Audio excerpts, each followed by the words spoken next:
I mentioned that our fundamental relation to the world is one of caring, and so the ethics of Heidegger's being and time is in part an ethics of care, but it's also an ethics of authenticity. Because as I recognize my own freedom, I can accept that. I can understand that these choices are mine, and so take responsibility for them. He says that's authenticity, a willingness to recognize my own freedom and my own responsibility for the choices I make. Or I can blame it all on my own thrownness. Say, well, I didn't have any choice. This is who I am. I didn't choose who I am. He says, I reject that as inauthentic. No, your starting point is indeed not up to you. You were born at a particular place, a particular time, into a particular family, a particular community. You didn't choose that. But thereafter, your choices are the ones that shape your future. And so you can't blame too much on your starting point. Yeah, you started out with that family, with that history, with those skills that you may have and may not have, but still you can use them in all sorts of ways. It's up to you how to use them. It's up to you to choose certain projects and to fulfill them. And so he says, authenticity is recognizing that the choices, the freedom is yours.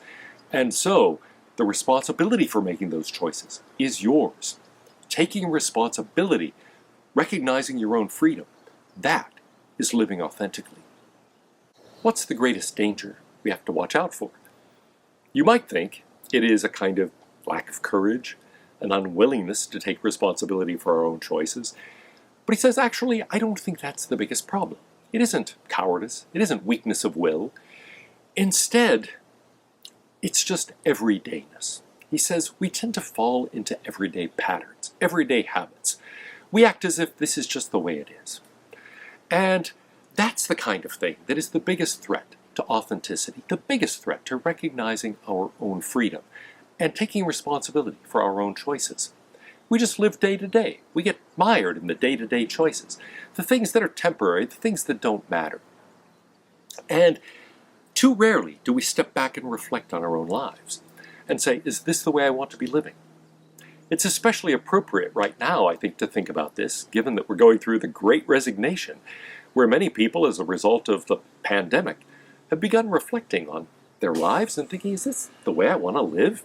Is this actually the choice I want to make? They've been wrapped up in the everyday, and suddenly the everyday routine is broken, and they're able to recognize their own freedom and think, maybe I want to do something differently. Now, a significant number of those people, after doing something different, say, you know what I was doing before was better. And so, it may be that this is necessary for you to actually go back to embracing what you had before, where it's embraced not just as, hey, that's the way it is, but recognizing this is actually what I want to do. This is actually my free choice. That's an improvement in authenticity. So he says sometimes it really takes a break from our everyday patterns for us to live authentically. We tend to slip into these patterns of inauthenticity, of just taking everything as given. Monday, Tuesday, Wednesday, Thursday, Friday, here's what you do. And he says, finally, something happens. Maybe it's a confrontation with the absurd, as in Camus or Sartre. Maybe it's a pandemic.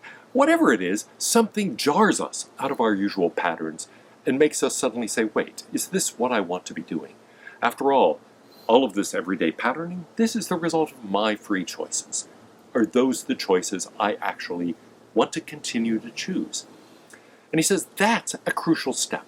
So the key problem, the key danger we face, isn't really a moral failing.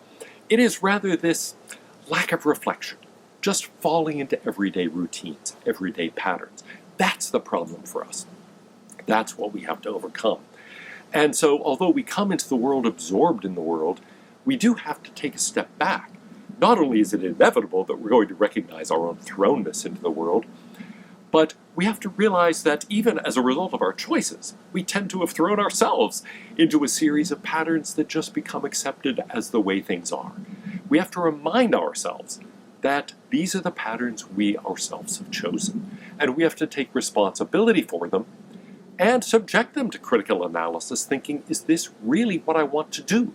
Is this really what I want to be? I've perhaps made this sound a little too easy, because Heidegger says not only is absorption in the everyday real danger, allowing the world and other people to set our agendas, rather than taking the responsibility ourselves and recognizing that our agendas are our own and the products of our own choice. He says, recognizing initially that we've been doing things because other people have set the agenda, or because we did long ago and we haven't thought about it in a long time. He says, that can be alienating.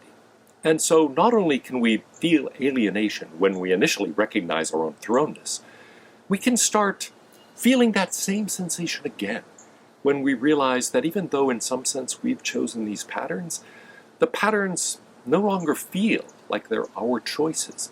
They feel like things that have been imposed on us by other people, or by our earlier selves, or by the world.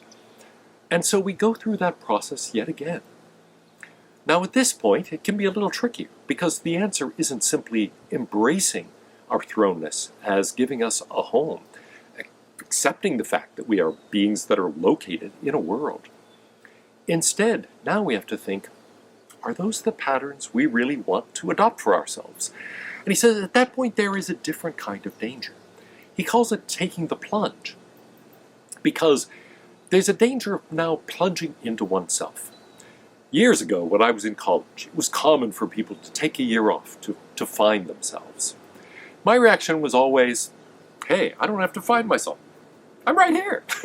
Okay, and that isn't just a joke. I ended up thinking, look, I know what I'm doing. I know why I'm here. I know what I want to be doing. And so I'm quite aware this is fully my choice. But for a lot of people, it wasn't like that.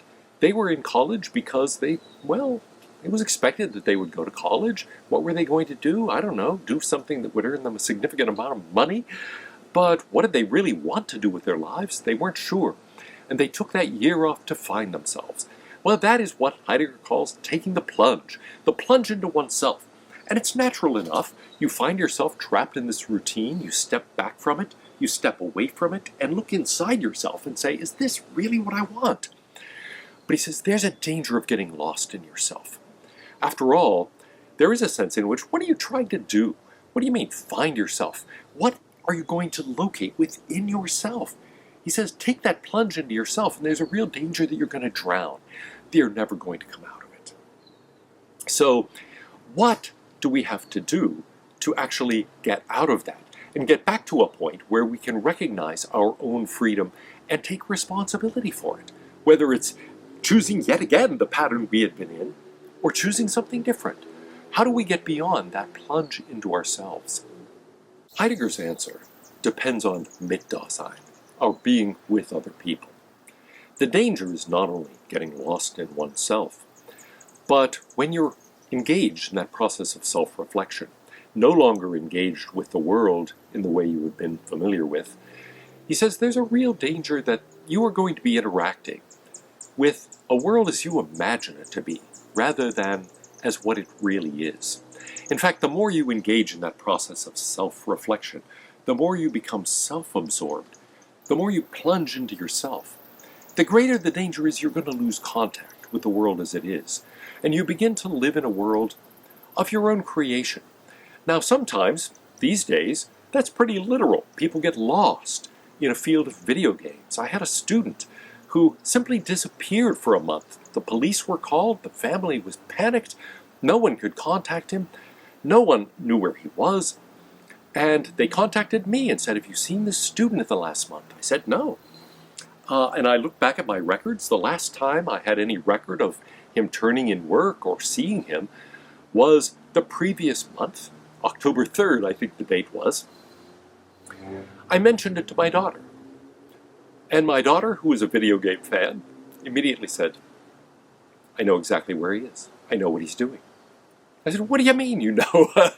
She didn't know this student. But she said, yeah, October 3rd. That's the day that the new edition of World of Warcraft came out. I know exactly what he's doing. He's holed up in his apartment playing that game. And indeed, the police then went to his apartment. They found the student perfectly safe with a huge pile of pizza boxes. Apparently the only person he had contacted was the person at the pizza delivery shop for that entire month while he was playing that video game. Now that is really getting immersed in a world that is not the real world, but a world Well, of somebody else's creation, actually, in this case, though partly a result of your own, given the way you play the game. But for many people, it's not quite that obvious. It's just that you begin to replace the world that you were encountering day to day with this world as you imagine it, this world of your own. Now here, I'm not talking about wild imagination, fantasy worlds, video game type worlds, or worlds with dragons and unicorns and princesses. I'm just talking about a world as you think it is, or at least as you thought it was before you took the plunge into yourself. He says it can be hard to get out of that, but what brings the world back, what brings us back to the world, is recognizing mit Dasein, recognizing that we are beings in a world with others, being social animals, being in a community, being located not only at a place and time in a world, but among a community in the world. He says that's fundamental to us.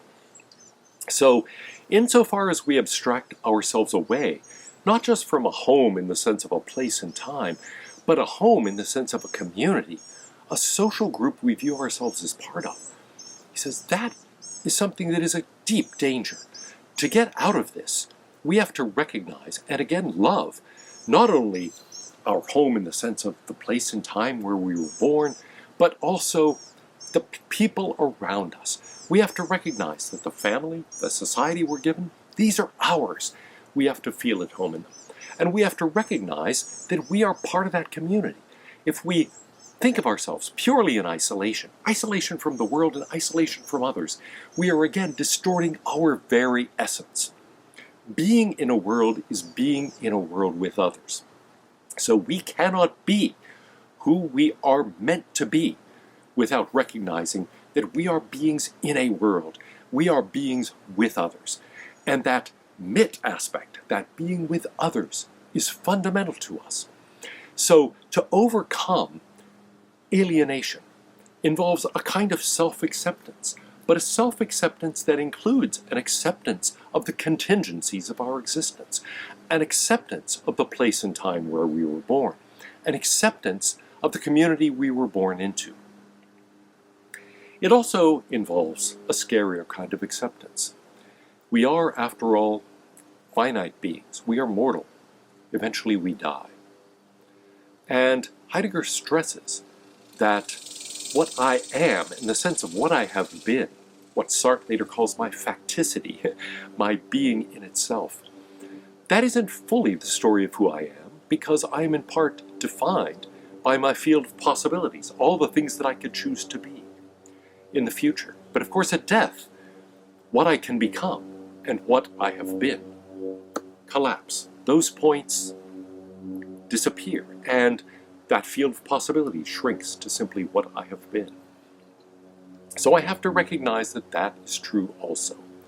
Heidegger was criticized by analytic philosophers for saying that the end of Dasein is death, and taking that in not only the sense of that's the end, that's all folks, but also in the sense of, well, the end in the sense of the telos, the goal, the purpose. They said that that's just an ambiguity. There's a fundamental confusion here. I think for Heidegger it's not a confusion. Part of that acceptance, part of that overcoming alienation, is a matter of not only accepting my own contingency in time and space, contingency in terms of community and society, but also a contingency of facing my own death. So I have to recognize that essential to Dasein is not only being there and being there with others, but also being there for a limited time. That sense of limitation, that sense of mortality, of being finite, he says is also essential to Dasein, and I have to accept that too. Now, much of the later parts of Being in Time deals with that aspect of acceptance of my finitude as well as my locatedness. And that's hard. In this video, I've concentrated on just the first part, on the acceptance of where I am and the people I'm here with. But part of authenticity involves something deeper and something more frightening and more difficult for us. It is tempting, once we face mortality, to become discouraged and alienated in a different way. And overcoming that alienation is the ultimate problem of life.